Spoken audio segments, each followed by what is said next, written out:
Hello, I'm Adam from Denada, and in this guide I will show you step by step how to create your Binance API key for any purpose. I will also show you how to add a portfolio on Denada as a leader, but the first part of this video will be relevant for any Binance API use case. Okay, step 1. Log into your Binance account. Once you're there, hover over your email abbreviation. In my case, that's AD for Adam. And then from the drop-down menu, click on API Management. You will be taken to this API Management page, where you should give a label to your API key. It doesn't really matter what you type there, but it might come in handy in future to give a good description. Because this is Denada tutorial, I will label my API, Denada tutorial, and click Create. If you have your Google authentication set up, you will be prompted with this pop-up. Now we need to confirm the creation of our API in our email. Emails from Binance usually go to my other folder. You should also check your spam folder or all mail in Gmail. Here's our new Binance mail. Once here, just click Confirm a new API key button. You will be redirected to this page with API list over here. Here's our API, Denada tutorial. API keys come in pairs. There's an API key or a public key and a secret key. Think of those two keys as a username and a password. In order to use Binance through another platform such as Denada, you have to provide both. It's really important to note that your secret key will be displayed only now. For your security, your API secret key will only be displayed at the time it is created. If you lose this key, you will need to delete your API and set up a new one. Okay, now let's talk about API restrictions. It is important to properly set up API restrictions.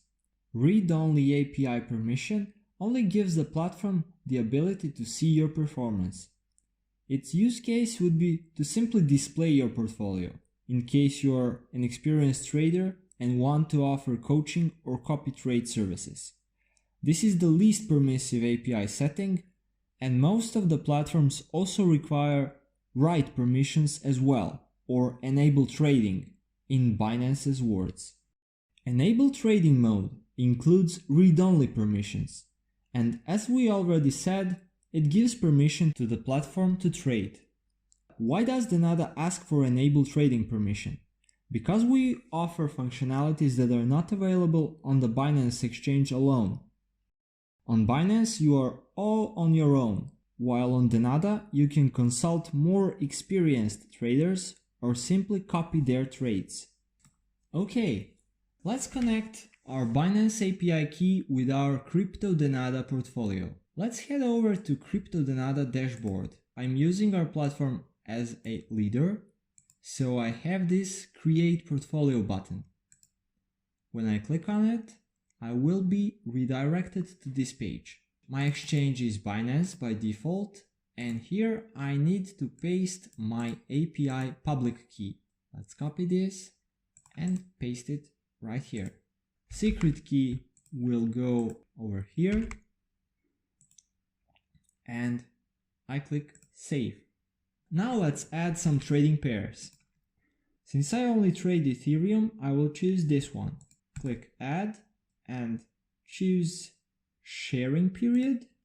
Click Show Records, and here it is. My info is here. Profits and losses, period, market, total trade volume, number of trades, etc. For my portfolio name, I will set this to Adam's Challenge. And in this field, we should describe our portfolio. Follow me for Ethereum USDT swing trade. Just click Create and Share My Portfolio, and that's it. Now, if I use Denada as a follower, I will have this Explore Portfolios button, and when I click on it, I can see my image here, one trading pair, Binance, and that's it. People can now subscribe to your portfolio and you will get paid with each subscriber you get. Or if instead you want to follow another leader, you can do so on Denada. If you need any additional help, feel free to leave a comment under this video or contact us. You can find relevant contact information in the video description. Happy trading and see you around. Bye.